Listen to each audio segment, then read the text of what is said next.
Okay, we might as well get started. I don't see a lot of movement outside in the hallway, and we only have about 45 minutes. And the other thing is, I'm supposed to be down signing books right after this, so if you still have more questions, we'll probably just take them down there. I can answer them while I pretend to sign books, assuming anyone wants any of the books.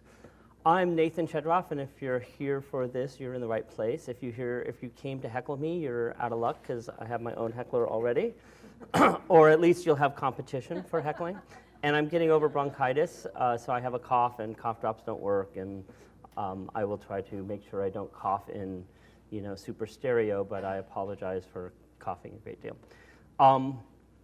I'd like to start off by understanding what your backgrounds are a little bit and what you are, and I can't interview each and every one of you, unfortunately, but how many people here have a design background of some sort? And that can be anything from like architecture to interaction design to graphic design. Great. Okay, most of you. Great. Who has like a traditional business background? Okay, 2 people, 3 people? Not anymore. What about engineering, coding, back-ends? A couple people, great. Project management, a little bit? Okay, I know some people are raising 2 hands. I totally get that. I'm going to be talking about the divide and therefore how to bridge the sort of traditional business world and the design world today. I might offend a couple of you. I will try to offend you all equally because I have some pretty strong views about this divide. I also recognize that to some extent I'm going to be talking about stereotypes. Those stereotypes are true in the aggregate, but they're not necessarily ever true for any individual person. So, yes? So I'm just wondering, so you're talking design, but I'm curious if you really mean sort of the whole UX process, so including design research? Yes, absolutely. When I say design, I include design research, qualitative methods, et cetera. Okay, I won't be offended yet then. Okay, good. Well, we'll see. That sounded like a challenge. So a little bit about me really quickly. I'm going to move fairly quickly, and these slides are already online on SlideShare, so you can take photos all you want, but you don't have to like write everything down. I actually am a car designer by background, by training. I have an undergraduate degree in transportation design, and so I'm a designer, an industrial designer by training, but I never went into the car industry because essentially back then it sucked, because it was so broken up into silos. I kid you not, like the exterior team people wouldn't talk to the interior team people because they're just not as cool. That's why they're on the interior team. And yet it never occurred to them, where do we spend most of our time with a car? On the interior, right? And you could get stuck doing hubcaps and doorknobs and handles for like 6 months. It was just crazy how broken up something as complex and integrated as a car was back then. It's gotten a lot better, not totally better, and I just didn't want to have anything to do with that. So I actually went home to the Bay Area and studied worked in information design, which back then was all in print. And my heckler here in the front row, Maria, who will be talking later on this afternoon, that's where we met, was at a company called The Understanding Business. So I've worked on a lot of heavy information products, lots of catalogs and directories. Back then it was only in print, and we just started to use computers not to do graphic design, but to do online stuff. And then I really grew up in interactive media, so I have worked on way too many websites. I never have to work on a website again, I'm happy. I've also worked on some really weird things that don't exist anymore, like over there, that grayish background thing was an in-car ETAC navigation system, and I've worked on application software, and if any of you ever have heard of a Magic Cap as an operating system and that device, none of that exists anymore. Along the way, I have written a lot of books or contributed to a lot of books, mostly around design, but increasingly about business, because that's kind of where my orientation is. And that comes out of a lot of experience consulting with some big companies. I've started a few companies, some were successful, some not so much. I've worked through a lot of different industries, and I've seen how companies operate, or try to operate, maybe more like it. And I've worked on, that's where I really learned about strategy, first about brand and then about corporate strategy.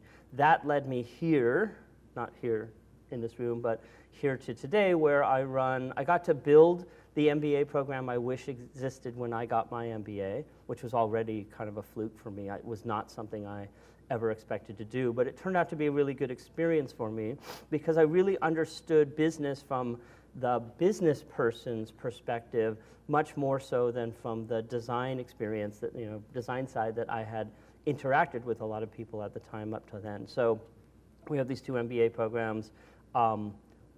They're essentially a business program taught in a designerly way.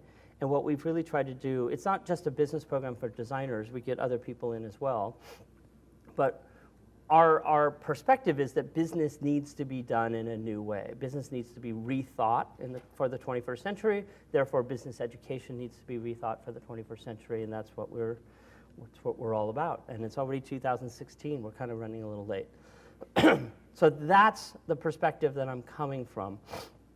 Some actual experience, a lot of academic experience, a lot of deep thinking about what are the skills that are really necessary, and then how do we bridge this divide? And I'll tell you one quick story. The very first day of the very first class of business school for me was an accounting class, which I was kind of, scared of. I hadn't used those math skills in a while. Turns out accounting is not hard at all. And it's not about the math, it's about memorizing where the numbers go, what kinds of categories different assets and expenses, et cetera, go into. But the very first day, it was actually kind of running a little slow for me because everyone was a little rusty. And so I decided I wanted to figure out where does design fit in the balance sheet. Simple question. And I'm looking through diagrams, I'm reading ahead in the book, I'm finally hitting the index, trying to find where's the category for design. Anyone have any idea? Expense. It's an expense. Exactly right. But I'm thinking, I'm looking under all the categories under assets, right? Because I'm a designer. Designers know that we create value. We are an asset to our companies because we create value for them, and not to mention our customers, et cetera, not under the assets, it's under the expense. And then it occurred to me oh my God, I get it. I get why these two groups aren't talking to each other very well, because we're walking around basically thinking we have a halo over our heads, and everyone else on the other side is walking around trying to minimize us because we're taking up money. That's the essential miscommunication between these two groups. It's certainly not the only one. So let's talk a little bit about business. Business in the last 10 years, especially in the Bay Area and places like Seattle and Portland and even a little bit New York and LA, has gotten the design bug, specifically the design thinking bug, but there's still a great deal of miscommunication and misunderstanding about what that is. The first thing that we have to do when we talk about design with our non-design partners is to calibrate what we mean by design. There's a difference between design craft, that might be fashion design or car design or graphic design or interaction design, building design, architecture, food design. There's the professional crafts of design, and then there's design thinking, which is a process. Most designers use design thinking, not every single one of them. Many people use design thinking, but that doesn't qualify them to be a design craft person, a professional graphic designer, interaction designer, industrial designer, et cetera. That's the first thing we have to divide and calibrate where our peers are coming from so that we can have the right kinds of conversations. Now, when I use design today, I'm really going to talk about development. I'm going to include things like architecture and engineering, design research, et cetera. So I'm cleaving all that as different from traditional business. So these two worlds have had a pretty odd relationship for the majority of world history. They see each other very differently. Not always productive, but sometimes a productive relationship, often somewhat contentious. And we have a lot of assumptions and mischaracterizations on both sides. They sort of see us as the swarmy, people that are all about appearance. We kind of see them as the gun-toting, just give me the facts, ma'am, kind of, unappreciative partners. We have a lot of words or terms that we call each other. They're not necessarily untrue, but they're also not a complete characterization of what we do. I have to say the word creative rattles my cage and has ever since I had my own company, because way back in the 90s when I had a company called Vivid Studios, I always considered our CFO the most creative person in the company, because he somehow had to make salary every 2 weeks for everyone. I had no idea how he was able to do that. And I'm not saying creativity is always a good thing in the finance sector. 1998, 2008, 2006, we had a lot too much creativity in the market. But in general, everyone in a company is creative, but they don't necessarily see it. In fact, one of the things I love so much about Maria's book here, The Rise of the DEO, is that it casts everyone as a creative leader. And that's really what my program's all about too. We are all creative. Somehow between kindergarten and second grade, it's drummed out of us, and then there's 3 people in the class that are now creative and everyone else isn't creative. But we all are actually creative, so that can't be a word that we end up owning. It's actually really obnoxious to try to own that word and to define ourselves that way. At its root, what's really going on in these 2 different cultures is that business culture tends to be about optimization, particularly quantitative optimization. Business people are trying to optimize things so that they run most efficiently, whether or not that's actually effective. And we're all about imagination. We celebrate imagination. That's the part of creativity that we really love. Another way of looking at this is that business people are really looking for certainty. They want the recipe. They want the data that tells them what to do. They want as clear a picture as possible. That kind of freaks designers out because we kind of love the ambiguity. That's where creativity gives us opportunity. That's where we can be imaginative, is when we're not all bounded in, and certainly data isn't describing the entire boundaries that we have to operate within. But these are very different worlds. The term minimal viable product comes from the business world because it's all about optimization. How do we get to the most necessary thing as fast as possible with the least amount of work and investment? That's not really where designers find their pleasure in product development, because we're looking at the experience. We care about what the customer experience is, and we use prototyping methods to do this. And in the back of our heads, and we may not have a really good way of describing this to our peers, we know that there's something more than minimal in our customers' lives. And in fact, a better way to say this is minimal viable experience. Anytime anyone says MVP to you, you are now, because you were sitting in this room and you look awake, you are now responsible for saying it's not minimal viable product, it's minimal viable experience. And if someone balks at you, just say, our customers don't live in a minimal world. If they did, the Zune would have beat the iPod, because the Zune was a perfectly good competitor to the iPod. But it didn't have the entire ecosystem. It didn't have the experience around it to compete. The Zune and a little piece of software was competing with the whole experience of audiobooks and video and iTunes Store and iTunes and all the other sort of things connected to it. Your audiences very, very rarely live in a minimal viable world. And as such, a minimal viable product is probably, it's not a bad focusing mechanism, but it's probably a recipe for disaster if you're not open to the rest of the things that are important. Yes? What? Are you not wanting to use product because you feel like it implies that it's that way? No, it's not that it's product or service. You could put anything in there. It's that they're not thinking about the whole ecosystem and all the effects and value that that thing that is being built is supposed to deliver. Because it has impact in people's lives, our customers, our users, our constituents' lives. And product is an easy way of saying that, but it's not the only way that you'll hear it. I have as much problem with minimal as anything else. But at least minimal viable experience pulls open the definition enough that we can stuff some of the things in that we know are important. And this will get clearer with this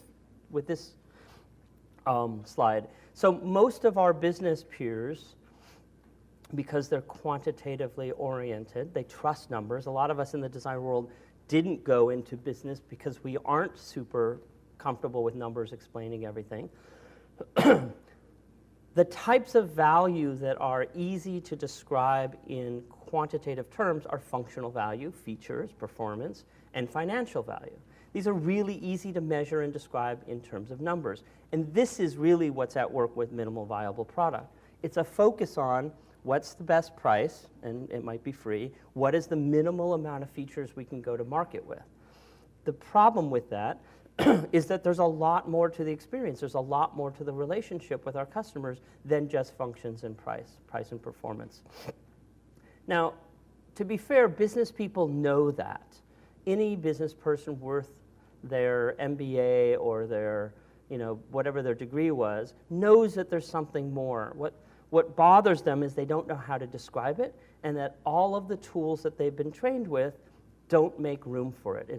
This is literally invisible to them. And there are people in the business world, especially in the economics world, that are trying to figure out how to describe the things that are missing. This is lifetime customer value. Don't take a picture of this. Don't write it down.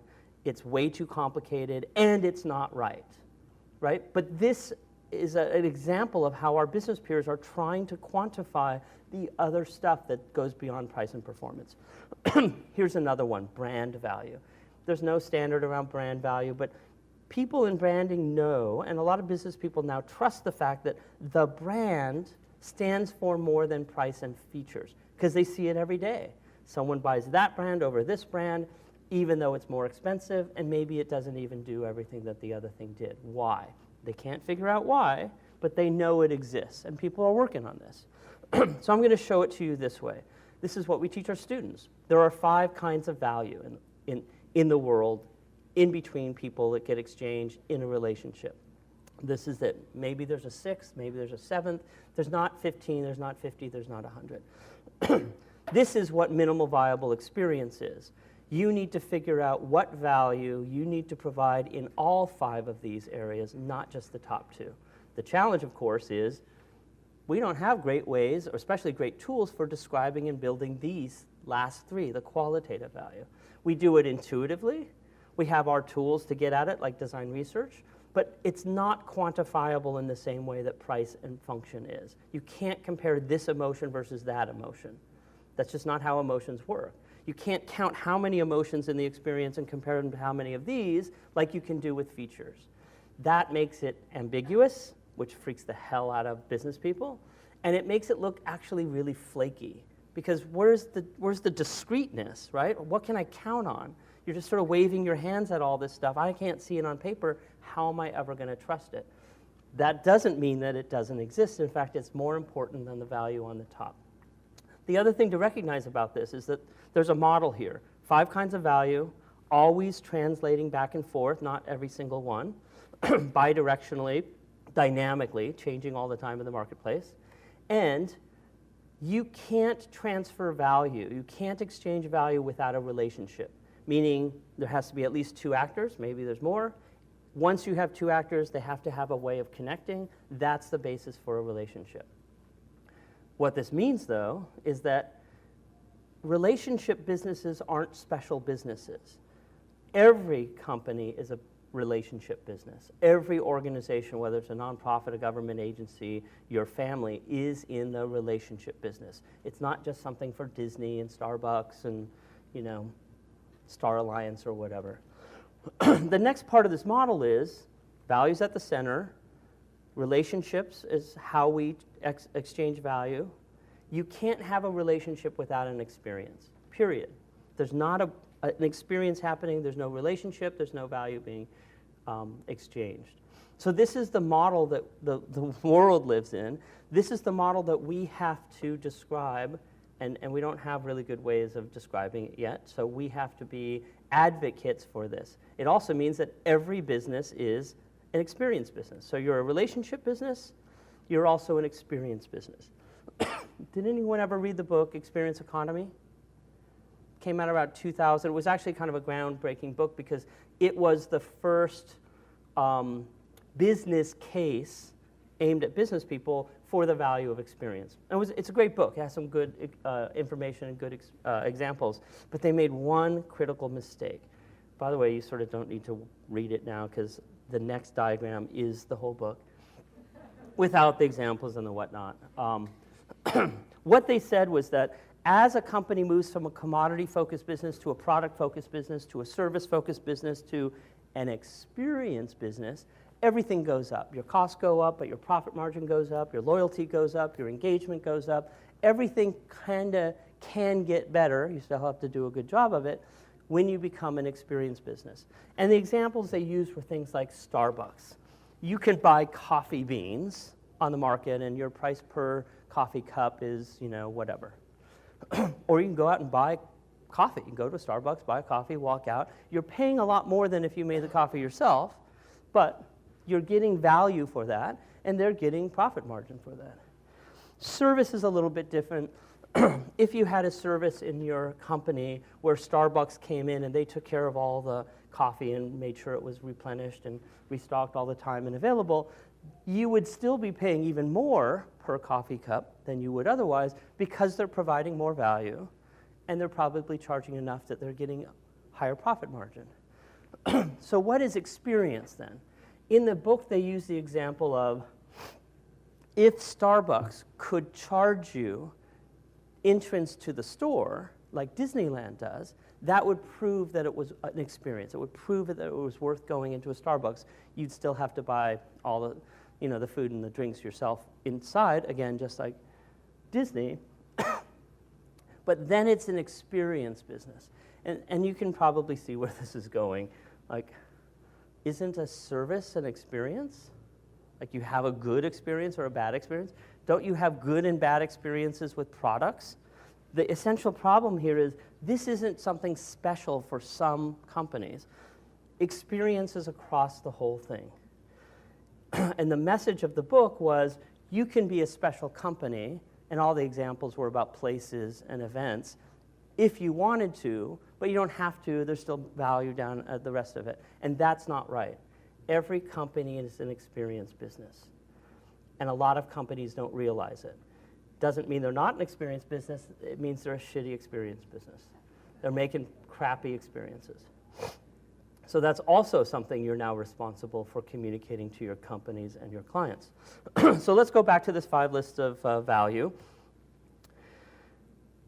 As we move from the quantitative to the qualitative, things get really interesting. So at the outer levels, and this really is about depth of relationship. At the farthest levels, the most shallow levels, the conversation between your customer, which means the decision drivers of your customer for your products and services over someone else's, are about function. Does this do what I need? If I'm buying a car, does it have all the features that I need for me and my family? The next level in is about financial value. Am I willing to pay for it? Because I could buy the Bugatti or the Passat or the Hyundai. They all get me from point A to point B, but they do so at different price points. And I'm just not willing to pay for every price point in every category. This is where things get interesting. Those are the quantitative value. Once we move one step in, the emotional value, things get kind of strange and cool and freaky and ambiguous. And that is, now it's not about which of these cars meet my needs or that I'm willing to pay for. It's about how do they make me feel. And the reality is, I may not be paying attention to how they make me feel. I may not even realize. And so what often happens, and every salesperson will tell you this, if they're competing on price, they've already lost the sale. Because price is just a number, and they only have so much wiggle room. If someone can get it for cheaper, bam, they're going to go somewhere else. Salespeople know they're competing on this level. And it's not unusual of men my age with my hair color to go into the car dealer to get the sedan and then drive out somehow with the red convertible. And of course, you take the long way home, the twisty, curvy road, drive it into your driveway, park it, look lovingly at it as you walk through the front door, and then realize, holy crap, what did I just do? This does not meet my functional needs. This is way over budget. I am in so much trouble. Where are the kids going to sit, right? Who cares? Who cares, right? Spoken like a parent. The reality is that emotions are so powerful that they often short-circuit these shallower levels of engagement, the shallower decision drivers. Now, this makes no sense to a quantitative optimizer. well, that's just irrational. People are rational actors. They buy the cheapest thing. The reality is, no, there's no evidence for that whatsoever. For some categories, people are engaged on a functional level or a financial level. But for the things they really care about, they're engaged much more deeply. And by the way, that's where the better value is. Like if you can, this is where any premium brand starts to live. This is only halfway through. By the way, we call it irrational. It's totally rational. It may have been subconscious. I may not have realized that I had a need to feel younger, more virile, more successful, whatever. But this satisfied that, and that is entirely rational. It just can't be measured or described in numbers. Doesn't mean it's not important, just means it's trickier to have a conversation about. Trickier to research, trickier to describe, trickier to design for, but still really, really important. And there's brands all over the world that play this game. They're not bad at it. Okay, one level in. Now it's not about how this makes me feel. By the way, emotions last between 30 and 120 seconds. They don't last long. Now, if you can keep like triggering the emotions or new emotions, you can keep a roll going, but they're pretty fleeting, powerful but fleeting. Identity is not fleeting. You don't change your identity very often. And that makes it not only deeper, but it makes it more stable. So this is really about me, and this is, also very subconscious. I may not, have a conversation explicitly with myself or with someone else about, I'd never be caught dead in that. Or, I hate Pepsi. I'm a Coke guy or a Perrier guy or a, Red Bull guy or whatever.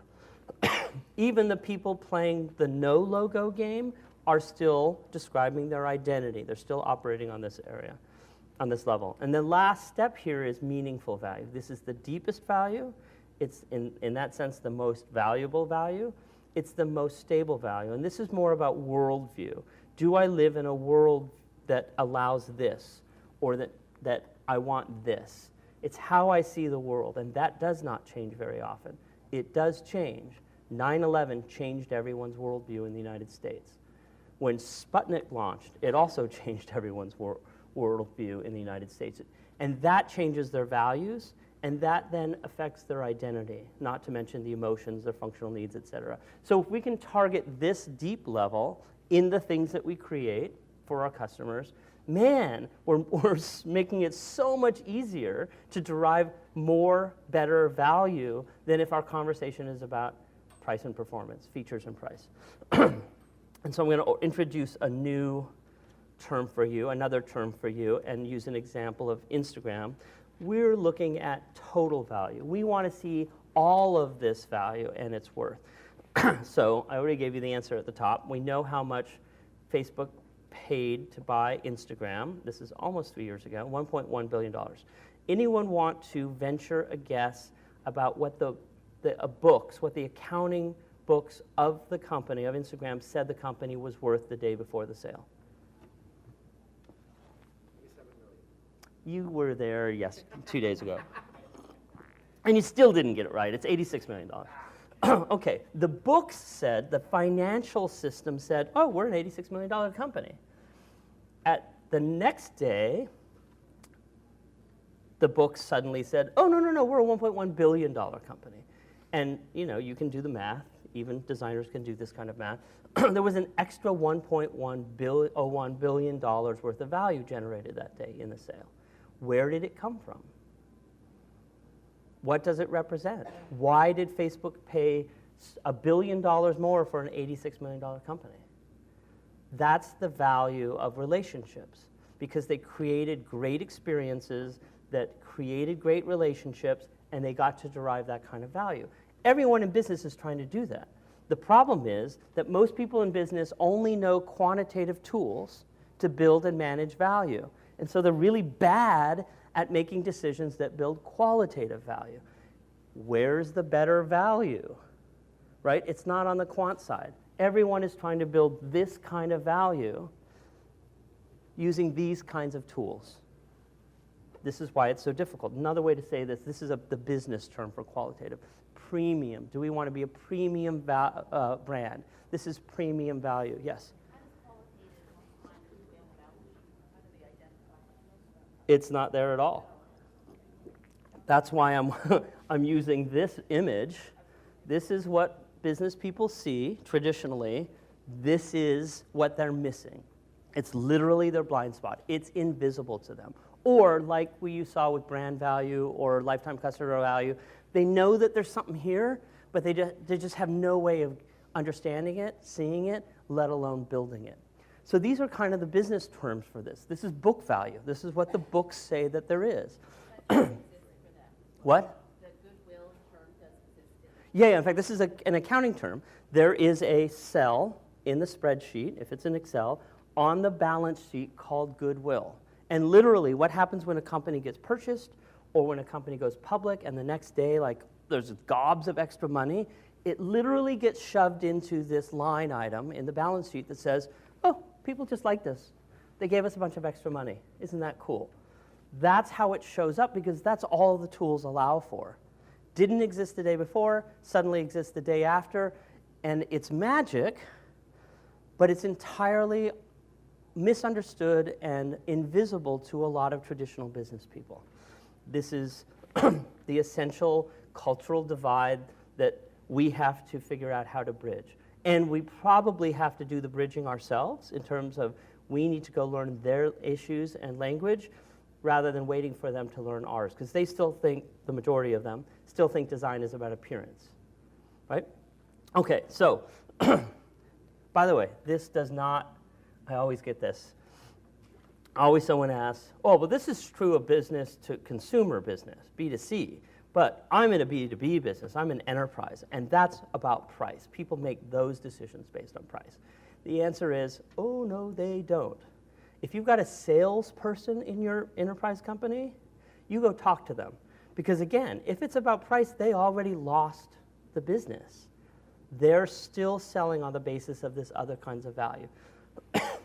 It may not be explicitly stated, but loyalty, what are the other sort of ways people describe this? They may be loyal to a company. They may be, in fact, most of you aren't really old enough for this phrase, but there's no better phrase that I know of so far. In my day, you heard, especially in the B2B world, the phrase, nobody ever got fired for hiring who? IBM, thank you. IBM was never the cheapest and they were never the best. So the functional and financial value they provided wasn't making their sales. What was the reason that they got hired? They were safe. If IBM couldn't do it, if the project totally fell apart, it meant nobody could have done it. And you can't fault me for choosing IBM. I'm not willing to take the risk on the small company that really knows its shit and can do an amazing job, because what happens if they don't? Then it'll be obvious that I chose the wrong company. And same thing happens if I chose the cheap firm and they flubbed it, because that money just got wasted. So safety, job security, loyalty, these are all these decisions on the qual side that are still affecting B2B enterprise decision making. Okay, there are a bunch of myths of business, and this is a problem. Rich people don't create jobs. Let's see. Markets optimize things, but they don't always optimize the right things. People are not rational actors. The problem with these myths is they create a wall between us and the business people, so that when we're trying to have a qualitative discussion, and granted, we need to be able to have a quantitative discussion too, these things are dogmatically shutting that discussion down. That's not true. People won't pay more for things. How often have you heard that, right? Whenever anyone says, people won't pay more for it, they don't pay more for things, we have to get the price down, or we can't afford to do that, look at what they're wearing. Are they dressed in Kirkland clothes from Costco? Do they have the cheapest Timex watch or worse, right? Probably not, because the people who espouse these lines that honestly believe these probably came out of a business school or came out of a business background that they were told this stuff. Neoclassical economics says people are rational actors. And if you follow that far enough, you get rich people create jobs. And none of it is true. But it impedes the conversations that we need to have. So You have to find a nice way of pointing out, like, why do you have that watch? Because obviously that's a more expensive watch, it's probably a much more expensive watch than you could have bought. What car do you drive? Is it the Hyundai or is it the Audi or the Porsche? Or what car do you wish you drive? Even the people who espouse these things don't behave this way. But if you point it out in the wrong way, they get really flustered and upset. So we have to figure out how to do this in a way that facilitates the kind of conversations that we know we need to have in order to build the experiences, build the services, build the things that we are going to successfully offer. The other way around is just as true. We have a lot of myths on the design side. The work does not speak for itself. Sorry, you're going to have to speak for it. The best work doesn't always win, right? So if we're going to expect and hope and try to cajole our business peers to get rid of their myths, we have to get rid of ours as well. I'm not going to dwell on these things. In fact, there's not a lot of time anyway. So you need to focus on total value. I'm going to jump ahead a little bit. And I'm going to talk about what has to happen in the organization for innovation. I'm using innovation writ large. That's design-based innovation for disruptive, successful, valuable products, right? Different parts of the organization have different cultures, and they have different responsibilities to create the kind of organization that makes innovation thrive. Leaders have to commit to really doing this and to talking about it. Anyone not an Archer fan? Great, okay, you're with me. Leaders also have to understand the difference between design craft decisions, design thinking decisions, strategic decisions, tactical decisions. Leaders, one of the problems with the Steve Jobs success story, and however many people read that book, is that now every CEO thinks they're supposed to make the decision about the radius on their products, right? Or the screens on their product. And they're wholly unqualified to do so. Steve was an aberration. So we need to help our leaders figure out what their value is in what they provide for the organization and what they should leave to the experts. Marketing has to figure out new approaches as well. Operations needs to figure out how they're going to deliver new things in new ways. And we have to be able to work with them. More guns, right. It's a very American, he's set for the election in November. This goes through R&D, it goes through technology or engineering. You can read these things in detail online. Even finance has to figure out how to manage risk well in order to finance the best things, and how to value the things that are hidden, that are invisible, in order to get the best value, the best financial value out of them, right? If you're doing the startup or you're selling, trying to sell a premium product or service, you can't manage everything about the quantitative because you're going to unsuccessfully deliver something that generates the best kind of value. HR is likely the most important part or division that needs to understand this. And they're usually the last to be informed, involved, communicated with, partnered with, etc. These are the people that hire the team. These are the people responsible for the culture. If they're not doing their job in alignment with this, nothing is happening. More tea parties. Tea parties? Tea. Key parties. Oh. I don't think corporate key parties are a very good idea. But, I didn't work at Hot Studio either. One of the things that really has to change for these kinds of conversations to work successfully in organizations is all the reward systems have to change. All the evaluation systems have to change. There's this really good book called The Catalysts that talks about this. It's research that was done, it's interviews with successful innovators in Fortune 500 firms. And what they found out was that in order to be successful in these cultures, basically people had to lie, cheat, steal. Everything that made them successful or made their products and services successful were fireable offenses, right? That's the reality, especially in large firms, especially in enterprise firms. That's why HR has to be on board, because HR provides cover and facilitates the right kinds of conversations and relationships inside the firm. And then there's us, then there's design. We have ways that we need to work in order to make this work too. I'm running out of time here. I'll leave you with this. It's not qual versus quant. It's qual and quant, but that's still a really difficult conversation because most of our partners are only familiar with quant. They know there's something out there to qual. Their own lives are governed by qual. They don't have the tools, and often they were specifically told that that stuff doesn't matter and doesn't exist. That's what a lot of traditional business firms do. I will plug Maria's book because it's an awesome book that talks about these skills and these traits. And I will say that there are new tools coming down the pipe, like which isn't so new, it's about 8 or 9, 10 years old now, the business model canvas. By the way, all that green area, that's design, that's experience. That's our ability to have impact in the business model, in our organizations. So these kinds of designerly tools aren't just more comfortable for us to use, they're actually valuing what we bring. We have another tool called the Waveline that we've been using. We teach this in my program. It's a way of describing, first, the research that we found, the qualitative research, but it's a way of describing and building better experiences in a visual way that we can talk to our peers about, whether they're on the engineering side or the business side. And the nice thing about this tool is, the way that Steve Diller, my colleague, uses it, they embed video from the interview. So when they get someone that says, oh, people, they don't really have that problem. I've never seen that. People don't get that upset at that point.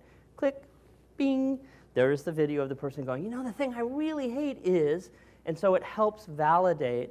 This is about designing an experience about meaningful value and emotional value, sometimes identity value, and not focusing on features and price, because that stuff comes out of the discussion that you have here. So we're developing new tools, we're developing new ways of having strategy around this stuff, but I will totally cop to the fact that we are way behind. Business tools like accounting tools, et cetera, these have been well developed for 70 to 100 years or more, and we're not 70 years into these tools. At most, we're about 10. This means that you have work to do. I mean, we all have work to do, but you're not going to find a recipe either. You're not going to find a tool that magically fixes everything. You're going to have to help build them, or you're going to find a tool and figure out how to evolve it and make it fit your needs. So I'll leave there. You don't have to go get a business degree. You don't have to have an MBA.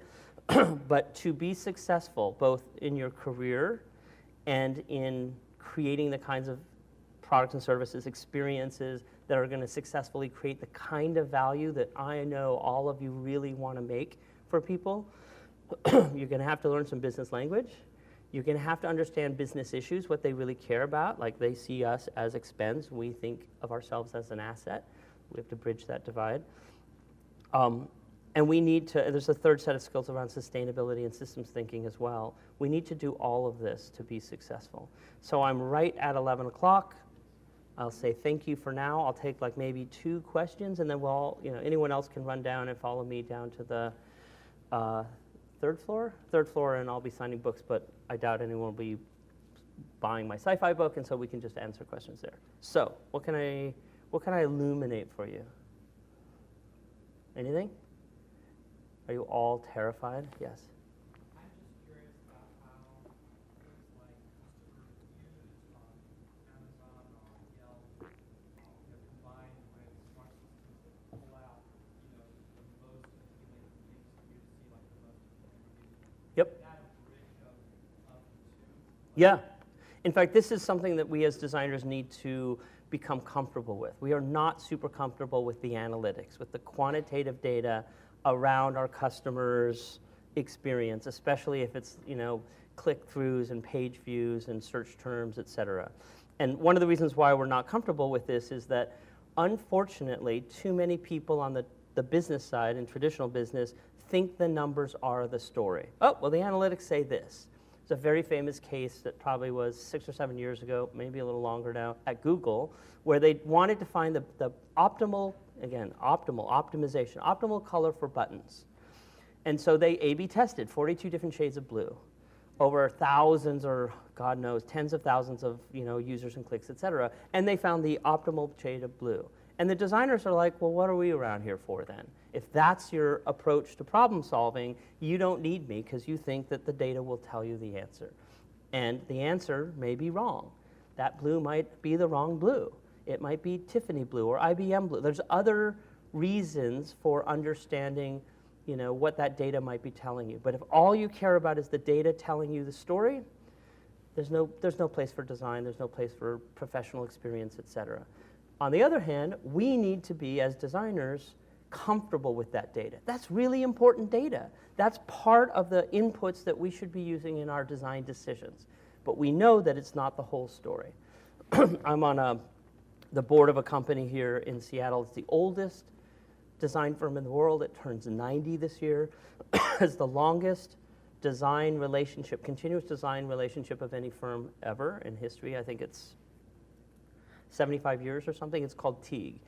And one day I'm sitting at a board meeting and it's just slides of numbers. It's the balance sheet, the income statements per studio, and I was just sort of lost. And I'm not a dumb guy, but it was getting obscured. But I wasn't going to say anything because I'm the design person on this board. Thankfully, one of the board members spoke up and said, stop, to the CEO. Give us 2 sentences on what's going on in each studio, which is essentially tell us the story. And that was the moment where I, thankfully, oh, I was right all along. Other people were having trouble. But what that illustrates is that the numbers aren't the story. And the more numbers you throw at someone doesn't necessarily tell the whole story or illuminate the problem. We got the 2 sentences on each studio. We understood it. If we had a question about details, those numbers can help facilitate that conversation. But we were missing the story. So we as designers need to be comfortable with the quant. And there's a lot of really interesting data that comes from quant. But we also know that the quant isn't the whole story and it's not making the decision. Many of our peers do not understand that. And so we're going to have to come up with examples and help them understand that there's more to it than just the numbers. Okay, there was another question here. Yeah, actually that kind of goes into my question. I'm wondering about what is the best way to present qualitative data to people who are thinking kind of more with the quant mind?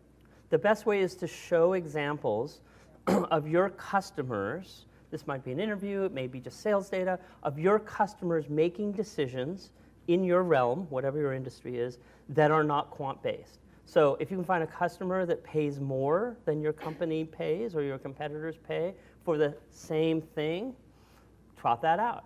And especially if you can describe why customers are paying more. It doesn't have to be exact, it doesn't have to be complete, just wrench open the conversation a little bit and see how far you can drive it. I add to that, there's nothing better than showing an angry customer on video. Even better if you could have them listen in on customer service. Oh, God. That is the ideal. Yeah, I do usability research, so Yeah. I do frequently use Yeah. clips, and they are very powerful. I guess I'm thinking too, also, visualization. Yeah. Qual data. Yeah. Yeah. Visualizations and that sort of Good thing. information design. Yeah, especially if you have a ton of interviews that are the same, you don't have to keep playing Yeah. the same messages.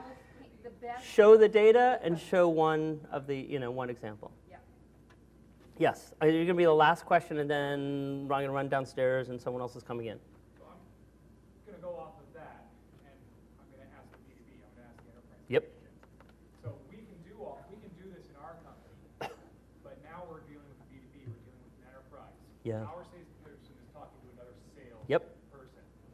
That salesperson doesn't know our users, never talked to our user, Yep. has never slipped a piece of paper under the door Yeah. to the user.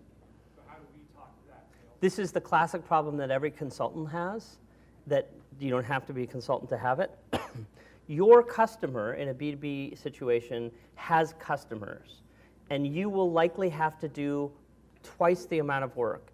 You have to understand your customers' decision drivers and their world, and you have to understand their customer decision drivers and their world, because it's the triangulation that's going to make your argument convincing.